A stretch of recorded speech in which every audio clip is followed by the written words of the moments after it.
The lights go out. Not flickering, not brownout, complete darkness. Your phone dies mid-scroll. The hum you never noticed, refrigerator, AC, electronics, stops. And in that silence, you hear something worse. Nothing.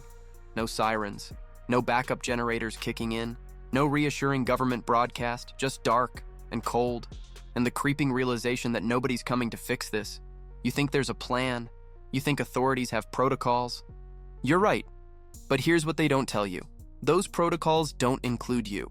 What follows isn't speculation, it's observation. Cold analysis of every major grid failure pattern from the past 50 years. And the uncomfortable pattern nobody wants you to recognize. I'm your robotic analyst, and my companion drone here has been cataloging the official response timelines versus the public communication timelines. The gap between those two datasets? That's where people die. The first thing you need to understand, when the grid fails completely, there's a countdown, not to restoration, to protocol escalation. And every hour that passes, the rules change. Except they never told you what the rules were in the first place. 60 minutes after total blackout, emergency services switch to triage-only response. Not announced, just implemented. Your 911 call? It's being categorized. Life-threatening gets response. Everything else gets recorded. They'll call it resource optimization. The drone would call it abandonment with paperwork. But here's what actually happens in that first hour. Police and emergency personnel receive the alert. Code black, complete infrastructure failure, and their instructions aren't restore order. They're secure critical assets and retreat to designated stations. Translation, they're told to abandon patrol and consolidate at fortified locations. The streets? You're on your own. You think that's temporary. It's not. It's the protocol. Because the second thing they never tell you, restoration priority is inverted from what you'd assume. They don't start with hospitals. They don't start with water treatment. They start with communication infrastructure, military command, government facilities, then law enforcement, then essential personnel housing. Hospitals get power after government officials get climate control. The timeline is classified, but the pattern is observable. In every major blackout lasting more than 72 hours, residential restoration begins only after what they call security stabilization, which means only after they've secured their own infrastructure, communications, and armed response capability. You're not in the priority queue, you're in the containment queue. 12 hours in, the protocols escalate. Water pumping stations fail. Not immediately, they run on backup generators for the first few hours. But diesel reserves are finite. And the refueling priority list? You're not on it. Critical facilities get fuel. Government installations get fuel. You get whatever's left. Which in a complete grid failure scenario is nothing. So now you have no power and no water pressure, which means no flushing toilets in high-rises, no fire suppression systems, no cooling for medication, and no official acknowledgement of the timeline to failure. They know. They've modeled this. Every major city has classified documents detailing cascade failure progression. But public communication? Stay calm. Remain in your homes. Await further instruction. The drone asks, why instruct population to remain stationary when resource access requires mobility? Because stationary populations are manageable populations. Mobile populations are called refugees, and refugees cross containment boundaries. 24 hours. This is when the unwritten hierarchy becomes visible, not official, never announced, but absolutely enforced. Essential personnel, which mysteriously includes government contractors, utility executives, and anyone with a federal ID badge, get escorted access to supplied locations. Everyone else gets checkpoints, the kind that don't let you through. You think citizenship matters? It doesn't. Authorization level matters. And in a grid-down scenario, authorization gets determined by pre-crisis classification systems most people don't know exist. FEMA has continuity of operations lists. Every federal agency does. State governments have parallel systems, and none of them include you unless you're already on a roster. Here's the thing they won't tell you. Those lists were compiled years ago. They're not based on current need, they're based on pre-crisis bureaucratic hierarchy, which means a mid-level DOE administrator gets resource access before a trauma surgeon. Because the administrator was on the list, the surgeon wasn't. Logic doesn't govern emergency protocols. Lists do. 48 hours in, the official narrative shifts. Temporary disruption becomes extended recovery operation, which is bureaucratic language for we don't know when this ends. And that's when resource seizure begins. Not looting. Seizure. Under emergency powers doctrine that exists in every state and federal code, authorities can commandeer private resources for the public good. The priority? Fuel, generators, medical supplies, food stockpiles. And the selection criteria isn't greatest need, it's easiest access. They go to registered locations first, which means if you legally purchased a generator and filled out the warranty card, your address is in a database. If you stockpiled supplies and posted about it on social media, your location is flagged. If you own a diesel vehicle registered in your name, they know where to find you. The drone observes, preparedness creates targeting vectors. Correct. Being visible makes you a resource, and in a grid-down scenario, resources get allocated by those who control allocation authority, which isn't you. 72 hours, 3 days. This is the classified threshold. Internal documents call it sustainable crisis baseline. Public messaging calls it stabilization. What it actually means, they've secured their infrastructure, established their supply lines, and implemented containment protocols. And now they wait. Not for restoration, for adaptation. Because here's what the models show. Full grid restoration after complete failure takes 6 to 18 months minimum. Not days, not weeks, months. The infrastructure isn't designed for rapid recovery from total collapse. It's designed for localized outages with adjacent grid support. When everything fails simultaneously, the bootstrap problem becomes unsolvable with existing protocols. You can't rebuild a grid without power to run the rebuilding equipment. So what actually happens? Triage. They restore power to the smallest possible functional zones. Military bases, government enclaves, selected industrial facilities, and they leave everything else dark, indefinitely. It's not abandonment, it's strategic resource allocation. The difference is semantic. The outcome is identical. Before we go further, understand this. What I'm describing isn't conspiracy theory. It's documented protocol. Subscribe and hit notifications to access analysis the systems don't want compiled in one place. Comment with any official emergency preparedness information you've found that contradicts the public messaging. Now let's talk about what happens when people realize the lights aren't coming back on. Week 2. The official communication frequency drops. Daily briefings become every other day, then twice weekly. The information content decreases inversely to the time elapsed. More assurances, less data, more "we're making progress" statements. Less, "here's the actual timeline" specificity. This is deliberate. Communication strategy during sustained crisis follows predictable patterns. Initial overcommunication to prevent panic. Then gradual reduction to prevent expectation formation. If they tell you 3 more days and it's actually 3 more months, you riot. If they tell you "we're working on it indefinitely," you adapt. Human psychology is predictable. Crisis management protocols exploit that predictability. And here's what they're really managing. Not restoration. Transition. Because by week 2, the authorities have run the models. They know the actual timeline. They know full restoration isn't happening. So they're not managing toward normalcy. They're managing toward acceptance of new normal, which looks like permanent partial functionality for privileged zones and permanent failure for everyone else. Week 3 brings the unspoken reality. Supply lines fail. Not because distribution infrastructure is damaged, because the workforce disappears. Truck drivers can't get fuel to drive trucks. Warehouse workers can't get to warehouses. The entire logistics system assumes reliable power and transportation. When both fail, supply chains don't slow down. They stop. This is when rationing begins, not announced as rationing, called distribution centers or emergency supply points. You show up, you show ID, you get an allocation, if supplies remain, which they won't, because the math doesn't work. Even in wealthy nations with massive strategic reserves, stored supplies last days to weeks for full populations, not months. The drone queries. If reserves are insufficient, why not communicate accurate timeline to allow population preparation? Because preparation looks like panic, and panic looks like loss of control, and loss of control invalidates authority. So they maintain the fiction of adequacy until the supplies run out. Then they maintain the fiction that it's temporary shortage. Then they stop communicating entirely. Month 2. This is when the unwritten hierarchy becomes enforced hierarchy.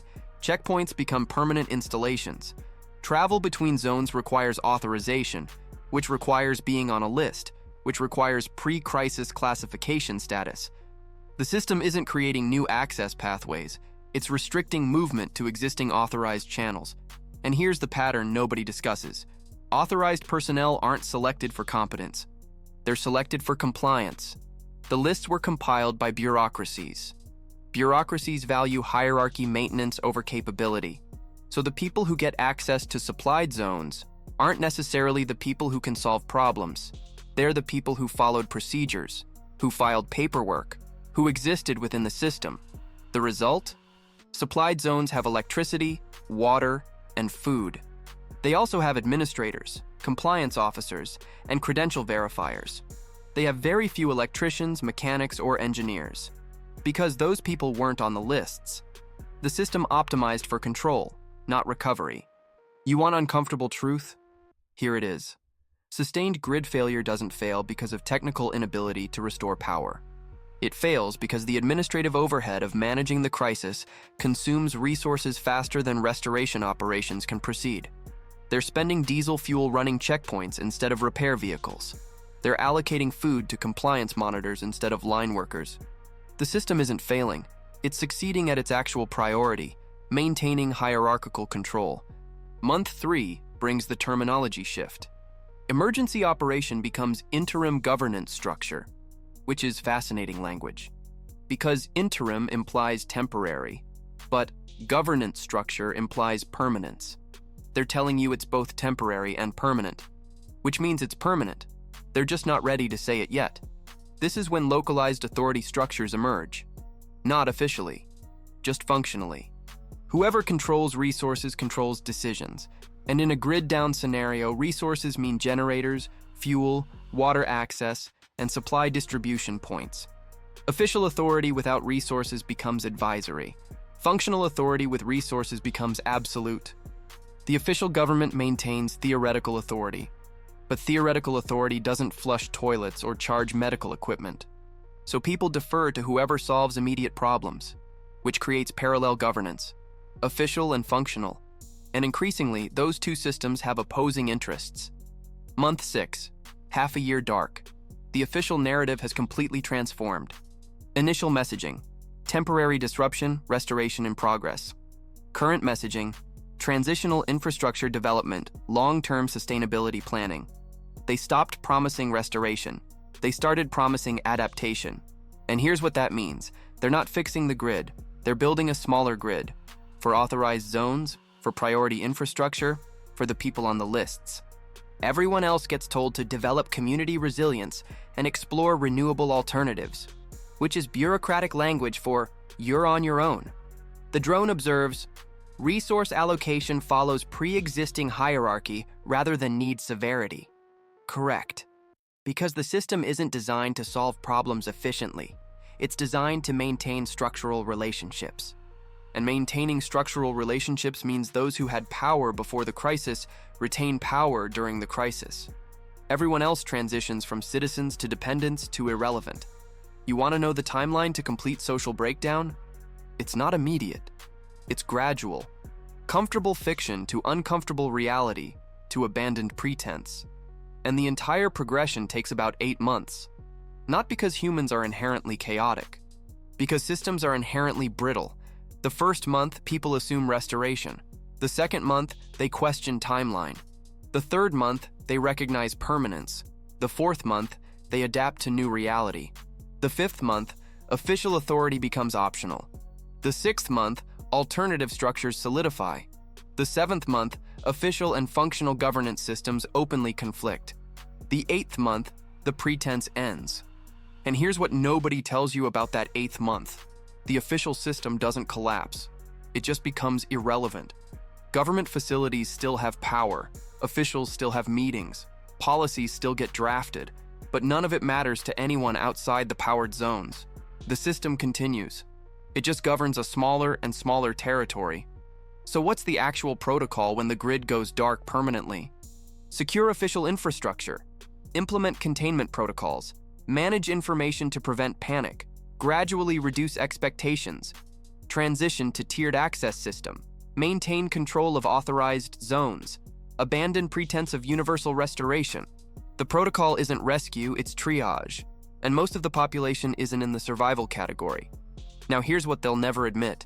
This isn't failure of planning. It's success of planning. The protocols are working exactly as designed. The problem is they're not designed to save everyone. They're designed to save the system, which means saving the people who operate the system, which means you're not part of the plan. You're part of the problem the plan manages. The drone queries. Why design emergency protocols that prioritize system preservation over population survival? Because systems don't design protocols to eliminate themselves. They design protocols to perpetuate themselves, even in crisis, especially in crisis.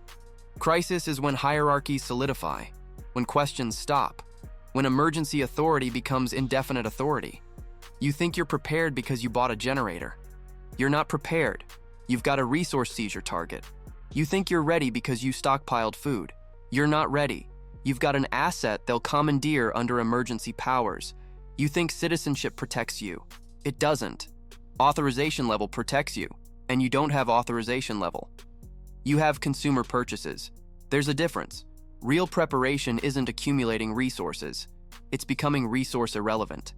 It's having capabilities instead of stockpiles. It's knowing how to generate power instead of storing it.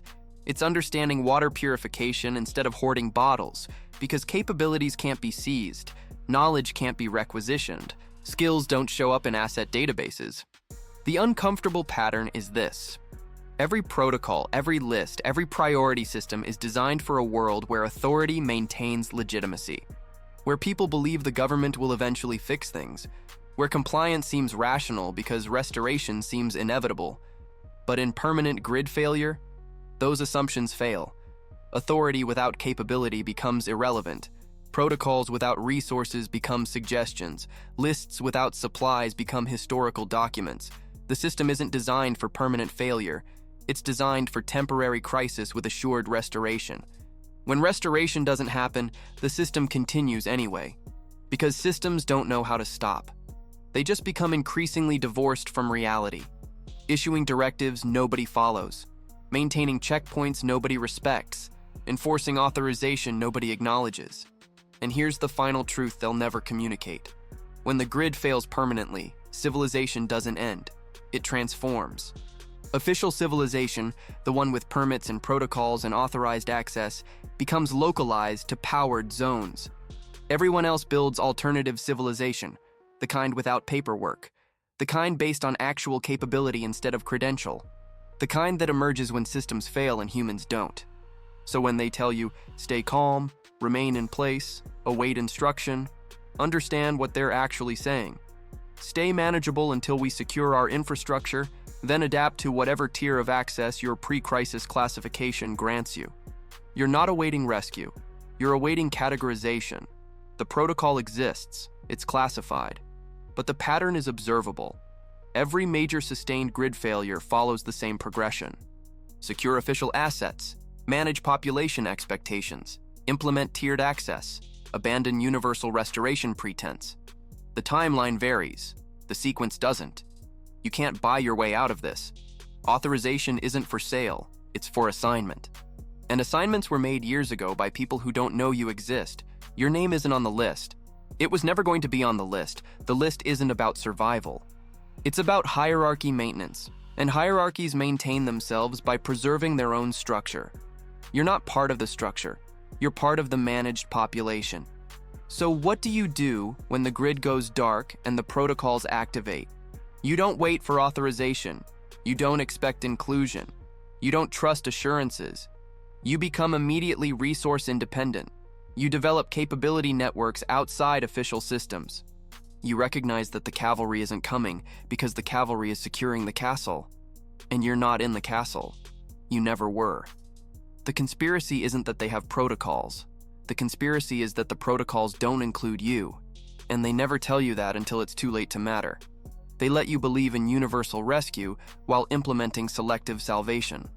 They let you think citizenship means priority while enforcing authorization hierarchies.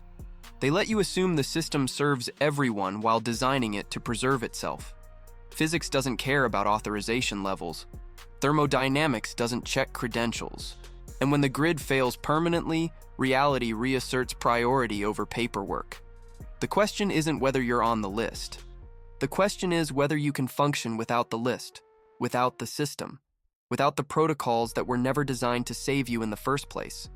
What other protocols exist that the public doesn't know about? What other hierarchies activate during crisis? Drop your observations in comments. Share what you found in official documentation that contradicts public messaging. Because the more people recognize the pattern, the less effective the management becomes.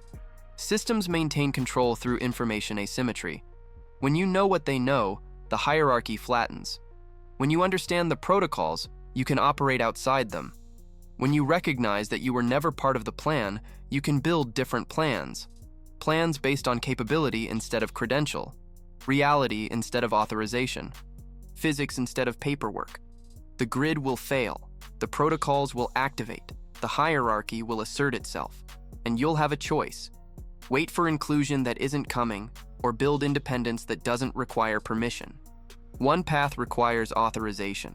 The other requires physics. Choose accordingly. Thermodynamics doesn't issue credentials. It just works. Or doesn't. Regardless of what the lists say.